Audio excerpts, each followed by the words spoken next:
नमस्कार दोस्तों और स्वागत है आपका मेरे एक और वीडियो में। और इस वीडियो में हम बात करने वाले हैं newly appointed RBI governor mister Sanjay Malhotra के बारे में।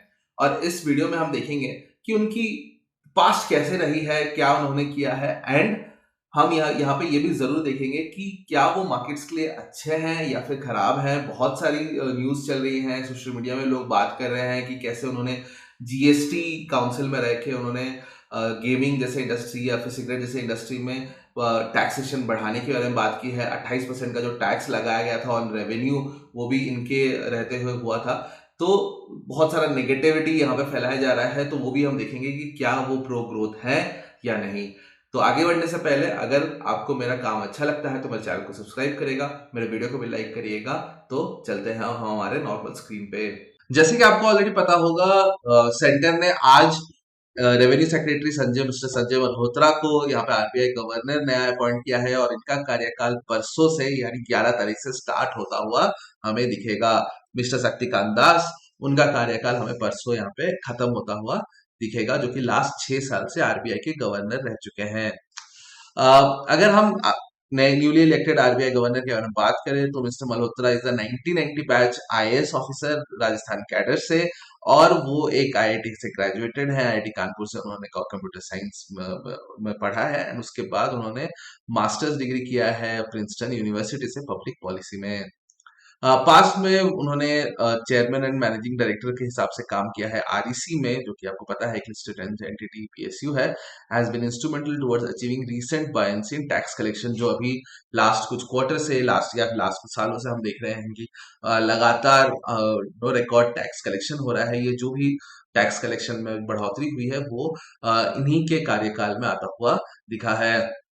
In a career spanning over 33 years, Mr. Malhotra has worked in several sectors: power, finance, taxation, IT, mines, etcetera. तो यहाँ पे उन्होंने बहुत सारे इंडस्ट्री में काम किया है और उनका यहाँ पे अच्छा एक्सपीरियंस है इन इंडस्ट्रीज में। He has extensive experience in finance and taxation at the state as well as central government. Mr. Malhotra played an instrumental role in tax policy formulation. तो जैसे कि आपको बताया मैंने कि टैक्सेशन में उन्होंने बहुत ज्यादा काम किया है। 2022 से वो रेवेन्यू सेक्रेटरी रहे हैं एंड बहुत सारे ऐसे टैक्सेशन रूल्स हैं जो यहाँ पे उन्होंने यहाँ पे अफेक्ट किया है या उन्होंने यहाँ पे काम किया है। He is the ex official secretary to the GST council and works on tricky terrain when it comes to states expectation on GST. इससे पहले Malhotra was secretary in the department of financial services, तो उससे पहले वो secretary रह चुके हैं department of financial services में, जहां पे उन्होंने की reforms and policy decision in the banking and financial sector में उन्होंने काम किया है। तो उनका अच्छा खासा experience banking and financial service sectors में भी ऑलरेडी है। Implementation of the new tax regime, जो आप न्यू इनकम टैक्स रिजीम देख रहे हैं, वो भी इनके टेन्योर में आया गया था and it has been a highlight of his tenure in the department that manages both direct and indirect taxes. यानी जो रेवेन्यू सेक्रेटरी रहे थे उस टाइम पे उन्होंने न्यू इनकम टैक्स रिजीम यहाँ पे बनाने का उन्होंने काम किया था। Malhotra is believed to enjoy excellent relation with finance minister, which could help align monetary and fiscal policies. तो यहाँ पे उनका रिलेशन बहुत ही ज्यादा अच्छा है फाइनेंस मिनिस्टर निर्मला सीतारमन के साथ एंड यहाँ पे एक्सपेक्ट ये किया जा रहा है कि वो गवर्नमेंट के साथ काम करेंगे और मॉनेटरी एंड फिस्कल पॉलिसीज को यहाँ पे एक साथ यहाँ पे करेंगे।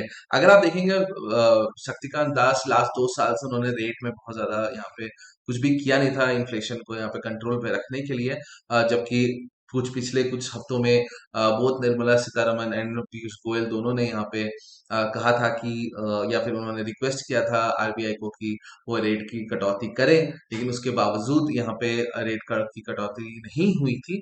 तो यहाँ may be mister Sanjay Malhotra आने के बाद ये एक वो दोनों गवर्नमेंट और आरबीआई मिलके काम कर सके और फिस्कल गोल और मॉनेटरी पॉलिसीज यहाँ पे बोथ यहाँ पे उन्होंने यहाँ पे अच्छे से मैनेज कर सके।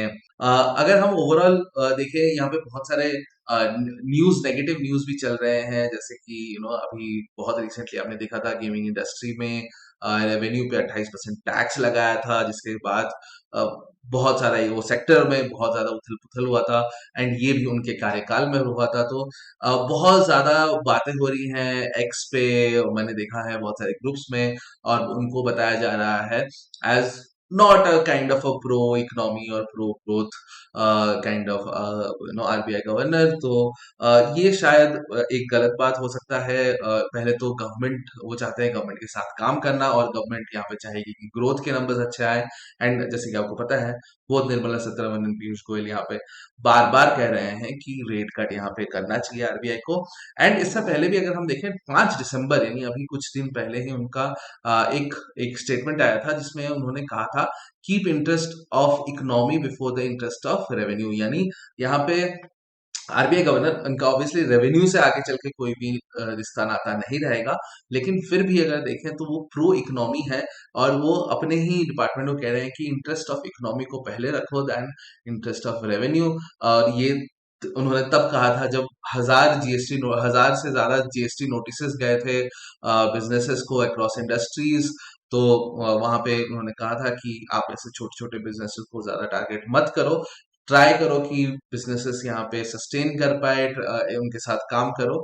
एंड इसके लिए उन्होंने कहा था कि इकोनॉमी के इंटरेस्ट को ज्यादातर रखो rather than interest of revenue. तो hopefully pro economy pro growth यहाँ पे आरबीआई गवर्नर आते हुए दिखे हैं, एंड आगे चल के हमारा यहाँ पे जो भी ग्रोथ रहेगा वो अच्छा आता हुआ दिखेगा।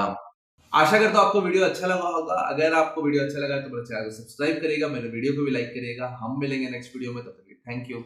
जय हिंद।